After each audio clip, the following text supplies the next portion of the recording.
see here, we're looking at this first number, the short-term field trim percentage, 00. That's a normal idling condition. What we're going to do is we're going to enrich it with some Hank Hill Go-Go juice and a little propane and see what happens. Alright, so I'm going to put a little bit of propane in it to see what it does. See if we have it.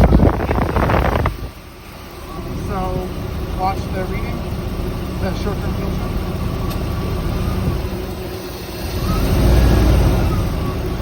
Does not like it.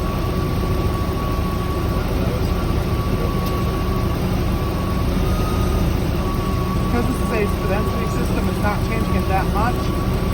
Next we'll try a vacuum leak and see what we can get it to change. Next we're going to run and induce a vacuum leak and see what happens.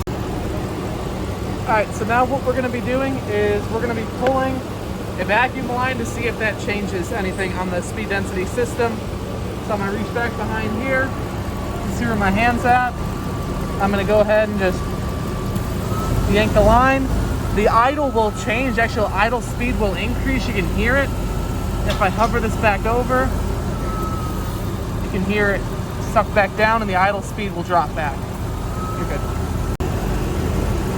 Alright, so you can look to see we have our vacuum line pulled off.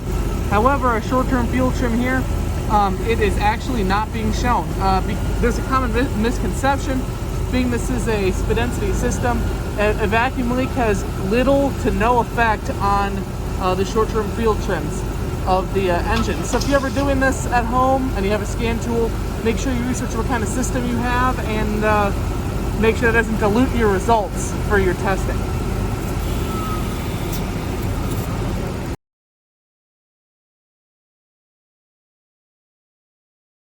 So we're back on the Buick because the Jeep was not giving us the right code. So we're going to try it again with some little propane to see if we can get the short-term field trims to change.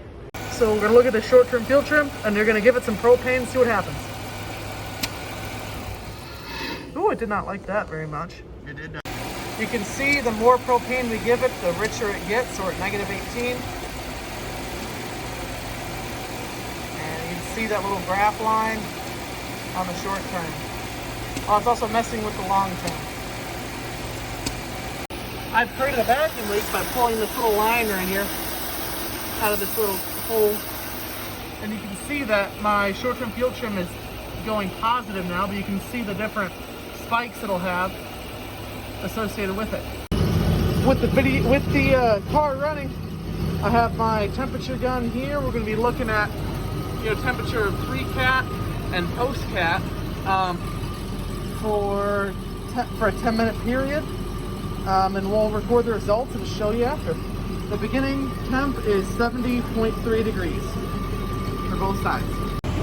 Talking about catalytic converters, it's actually really interesting to note that when you see if your catalytic converter here has lit off or the light off period has started, it's when this end actually becomes colder than this end. We have not achieved that. I mean, we're at 6 minutes and we haven't touched that yet, but if you do a drive cycle, you'll notice that this end, the inlet, will become colder than the actual outlet because the catalyst is heating up and acting as a furnace and converting stuff.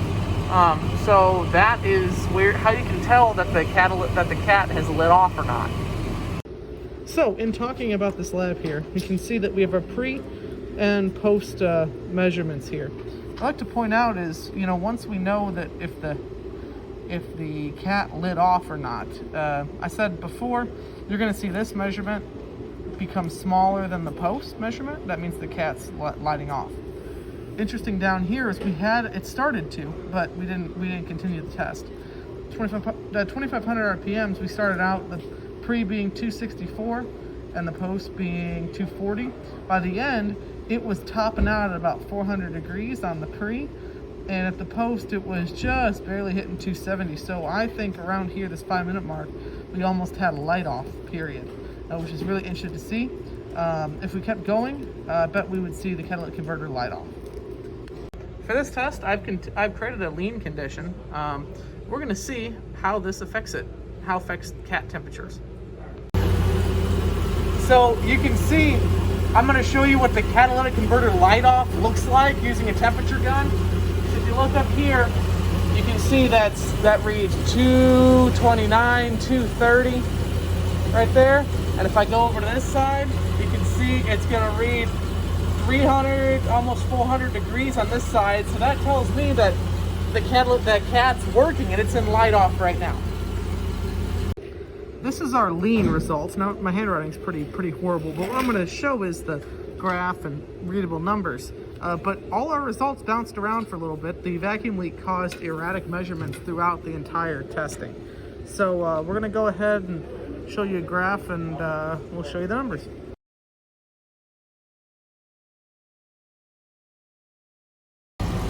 We are currently putting in the 5-gas analyzer to the exhaust. We're going to take a look to see what the readings are. Again, we're on the 90s Cherokee here, Grand Cherokee. You can see the results right there. Here is the second page of measurements.